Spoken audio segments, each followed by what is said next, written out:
Mom said. You're just jealous of your sister, she's the successful one. You'll never be like her. I laughed and said, Good, then she can pay your bills. An hour later. I laughed. Not because it was funny, but because it was the most ridiculous thing I'd ever heard. My mother sat across from me, arms crossed, her face twisted in annoyance, as if I was the one being unreasonable. You're just jealous of your sister, she said, voice dripping with condescension. She's the successful one. You'll never be like her. I leaned back in my chair, smirking. Good, I said casually, enjoying the way her eyes narrowed in confusion. Then she can pay your bills. The silence that followed was almost as satisfying as the way my sister, Allison, stiffened on the couch. Her perfectly manicured nails tapped against her phone screen, pretending she wasn't listening, but I saw the way her shoulders tensed. My mother scoffed. You think you're so clever, don't you? She snapped. Allison is doing important things with her life. She's busy. Unlike you? I shrugged, unbothered. This wasn't new.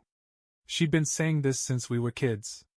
Allison, the golden child, had always been the successful one, valedictorian, Ivy League graduate, now climbing the corporate ladder at some prestigious firm. And me? I was the disappointment, the black sheep. No matter what I did, it was never enough. My mother never cared about my career, my stability, or the fact that I'd built a life for myself, just that I wasn't Allison. So I decided to give her exactly what she wanted. Well, since she's the successful one, I said, stretching out the words like they were some brilliant revelation. Why don't you call her right now and ask her to take over? Since I'm so useless, I guess you won't need my help anymore. I saw the flicker of hesitation cross my mother's face. But her pride wouldn't let her back down. Fine, she huffed, snatching her phone off the table.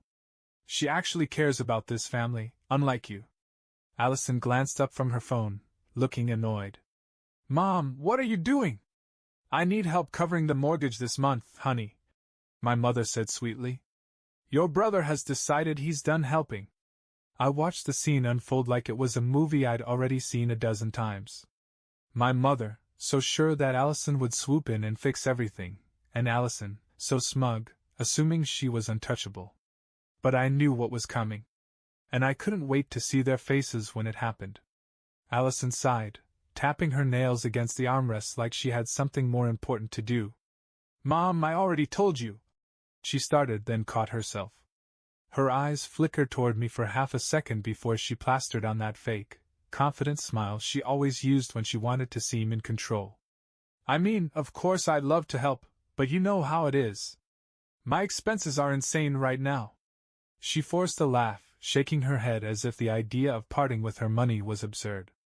I just put a down payment on the new condo, and work's been a nightmare. I really can't be taking on more right now. I watched my mother's face shift. First surprise. Then disbelief. Then the kind of desperation that she usually reserved for guilting me into opening my wallet. Allison, she said, her voice suddenly softer, almost pleading. Sweetheart, I wouldn't ask if it wasn't important. The mortgage is coming up, and Mom, I said no. And just like that, the golden child showed her true colors. I leaned forward, resting my elbows on my knees. Wait a minute. I thought Allison was the successful one. I turned to her, feigning confusion. Shouldn't this be easy for you? What happened to all that big corporate money? Allison shot me a glare, but I wasn't done. Or is it possible, I continued, my voice light, casual, that you're not as well off as you've been pretending to be? Her jaw clenched. My mother, still caught between shock and panic, tried again. You must have something saved up. You've always been good with money. Mom, you don't understand. Allison snapped, and for the first time, there was real frustration in her voice. Do you have any idea how much my life costs? The condo, the car payments, the credit cards, do you think I have extra money just lying around? There it was. The cracks in the perfect image. I sat back, smiling to myself. Because that was the thing about Allison, she was great at pretending. Always flaunting the high life online, making it seem like she was untouchable, unstoppable. But I knew better. I knew she was drowning in debt, stretching herself thin just to keep up the illusion of success. And now? She couldn't hide it anymore. My mother looked genuinely stunned. But you always said. I said what I needed to say. Allison cut her off, irritation dripping from her voice. She stood up, grabbing her purse. I don't have time for this. I have a meeting. She turned toward the door, but I wasn't done just yet. So just to be clear, I said, raising my voice slightly, you expect me, the failure, to keep paying for everything, while the successful one gets to walk away without a care in the world? Allison didn't even turn around. Grow up, Nathan, she muttered before stepping out the door and slamming it behind her. Silence. I turned back to my mother, who looked completely lost. It was the first time in my life I'd ever seen her at a loss for words. Huh, I said, standing up and stretching. Looks like you bet on the wrong horse, Mom. Her head snapped up, eyes blazing with anger. This isn't funny, Nathan! But I just grinned. Because for the first time in years, I was finally the one in control. My mother sat there, gripping her phone like she could somehow force Allison to call back. But she wouldn't. We both knew that. She didn't mean it. My mother muttered, more to herself than to me. She's just stressed. She'll help once she calms down. I tilted my head. Sure. Maybe. Or maybe she's been using you just like you've been using me. Her eyes snapped to mine, furious. Don't you dare. What? Tell the truth? I shrugged. You made it clear I wasn't the favorite, Mom. That was fine. But you also made it clear I wasn't good enough. And now, the good one just left you hanging. She clenched her jaw, her breathing uneven. I could see the gears turning, the slow realization that, for once, she had no one to bail her out. I let that moment sink in. Then I smiled. Well, good luck with that. And with that, I walked away, leaving her alone with the weight of her choices. I didn't make it 3 steps before my mother's voice shot through the room. Nathan, wait! I turned slowly, watching as she scrambled to her feet, her desperation now fully on display. You can't just walk away from this. I need your help. There it was. The shift. The same woman who had spent my entire life telling me I wasn't good enough was now begging me to stay. I thought Allison was handling it, I said, folding my arms. Her mouth opened, then closed. She will. She just needs time. I raised an eyebrow. And in the meantime? Silence. Her hands twisted together, a nervous tic I'd seen 100 times when she was trying to manipulate me. You've always been responsible, Nathan. You wouldn't just let me lose the house. I let out a low chuckle. You're right, I am responsible. That's why I planned ahead. That's why I made sure I was financially stable while you were too busy worshipping Allison to notice. Her eyes widened slightly.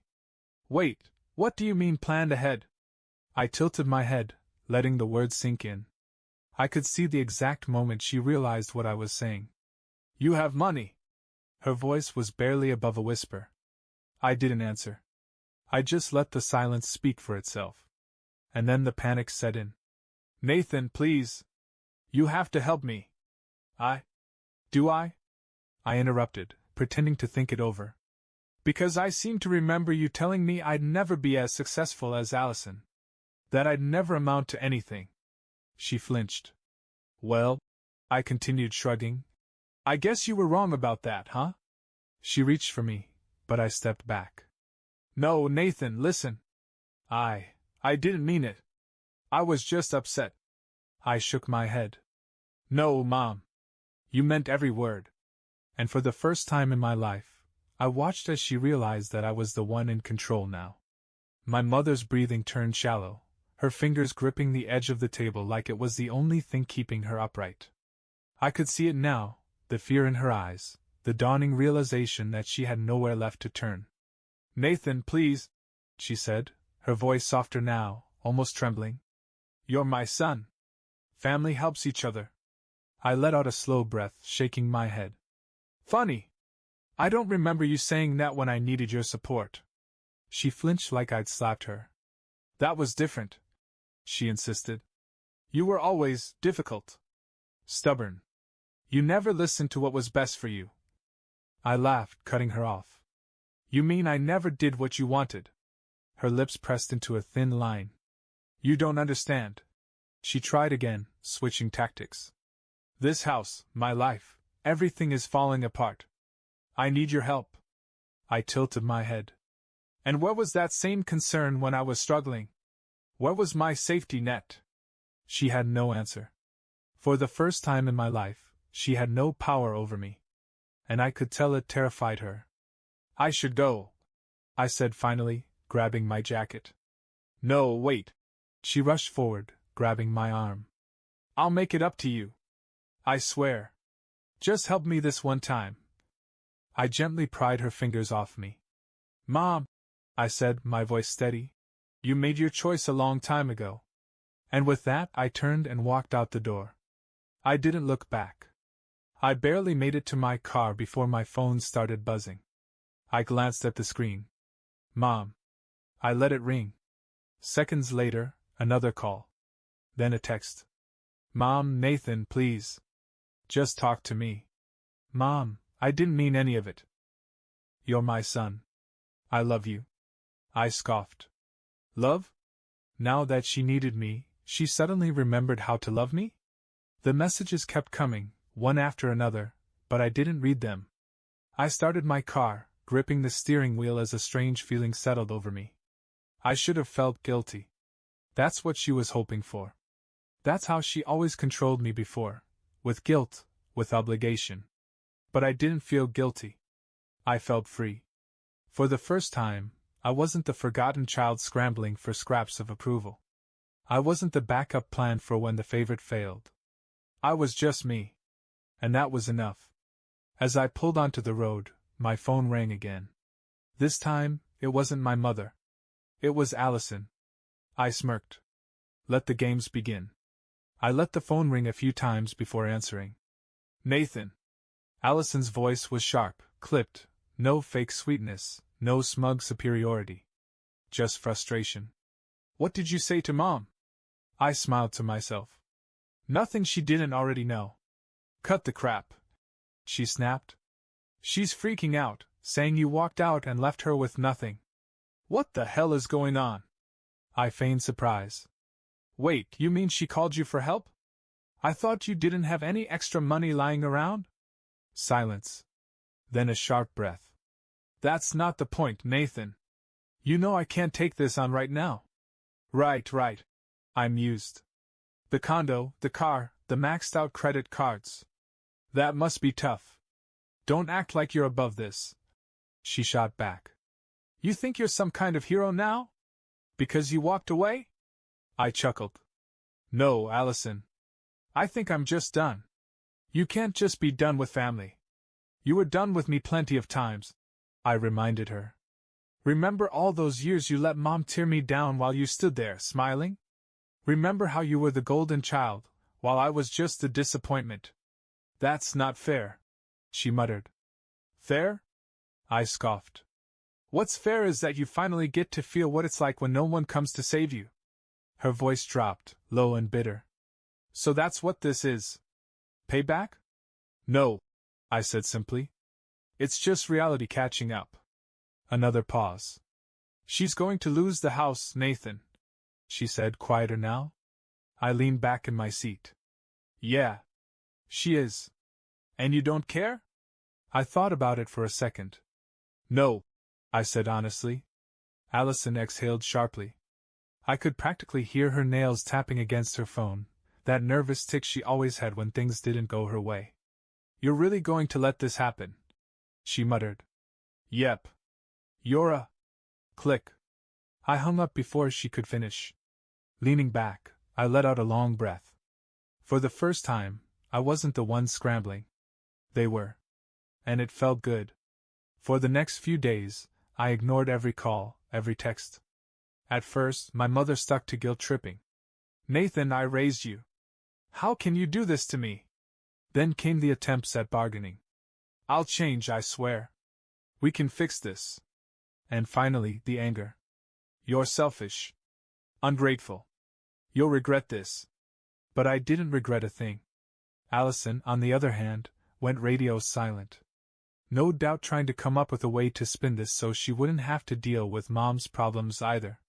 Then, on the 5th day, my doorbell rang. I knew before I even opened it.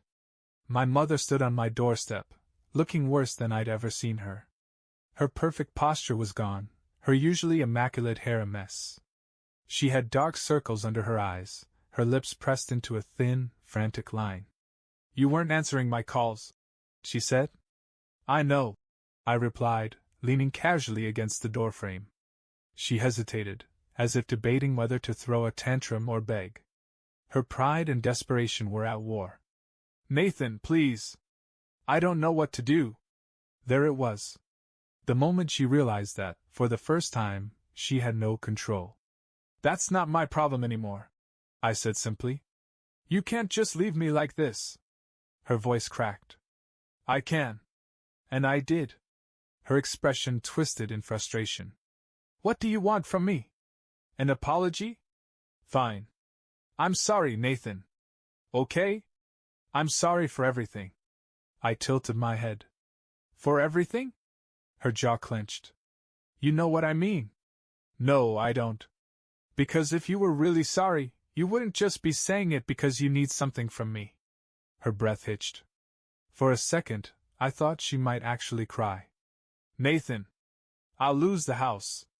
"Then lose it." She flinched like I had hit her. "Where will I go?" she whispered. I shrugged. "Maybe Allison will take you in." "Oh, wait. That's right. She won't." That was the final blow. She knew I was right. She had spent her whole life choosing Allison over me, betting everything on the wrong child. And now, at her lowest point, she had no one left. "Please," she whispered one last time. I took a deep breath. Then, with a small, satisfied smile, I said the words I had been waiting years to say. "You made your choice, Mom. Now you get to live with it." And with that, I closed the door in her face.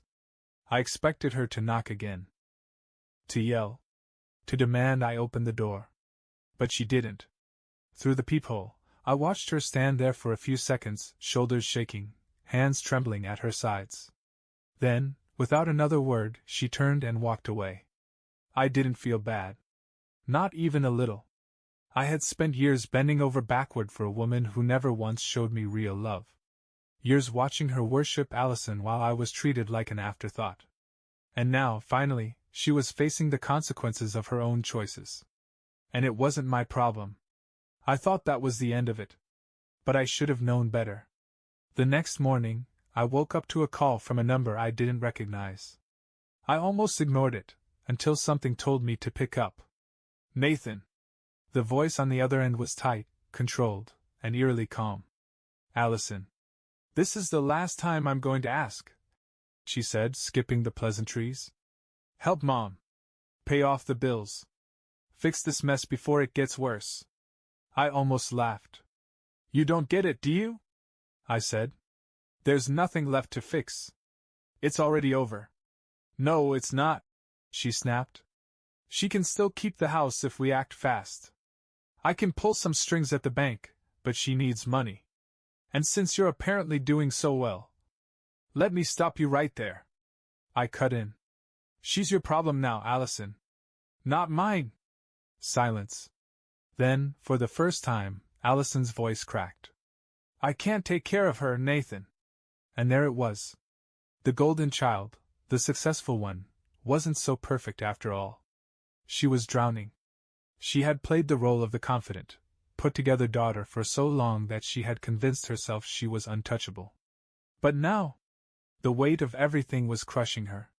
"Not my problem," I said again, calmer this time. "You don't understand," she snapped. "If she loses the house, she'll have nowhere to go." "Then maybe she should have been a better mother," I replied coldly. "She did her best." I laughed out loud. "Her best?" I repeated. "Her best was treating me like I was worthless. Her best was using me for years and throwing me aside the second Allison did something remotely impressive." "You don't get it." Allison's voice rose. "You were never supposed to be the one who made it. It was supposed to be me. I was the one with the future, the one who was supposed to take care of her. But I can't. The admission hung heavy between us. She couldn't. Because she wasn't nearly as successful as she had let everyone believe. And now, when it mattered most, she had nothing to offer. That sounds like a you problem, I said and hung up. 3 weeks passed. The house went into foreclosure. Mom tried everything, crying to relatives, pleading with friends, even calling my old childhood friends to see if they'd take pity on her. But no one wanted to bail her out. Not even Allison. I heard through the grapevine that Mom was forced to move into a tiny apartment in a bad part of town. No fancy house, no admiration from the family. She was alone. And Allison? She was barely holding it together. The debt was suffocating her, her condo was on the verge of being repossessed, and her perfect life was nothing more than smoke and mirrors. Meanwhile, I was fine. More than fine. I thrived. And for the first time in my life, I felt completely, utterly free. It took a while for the phone calls to stop. At first, Mom tried to keep up appearances, acting like this was just a temporary setback. She told people she was downsizing, that she chose to sell the house because maintaining it was too much work. But the family knew the truth. And for the first time, no one was buying her lies. Allison? She went radio silent. No more smug phone calls, no more attempts to guilt me. She was too busy drowning in her own problems. And me? I was finally free. I didn't just move on, I thrived. I focused on myself, on my own goals, on living the life I had built without their approval or validation. I traveled, I made new friends, I enjoyed every dollar I had earned without worrying about it being drained away by people who never truly cared about me. And the best part? For the first time in my life, I didn't feel like I had to prove anything to anyone. No more competing with Allison. No more begging for scraps of affection from a woman who never saw me as good enough. I was done. And as I sat in my new apartment, sipping a drink and enjoying the silence, I realized something. I hadn't lost a family. I had escaped one. And I had won.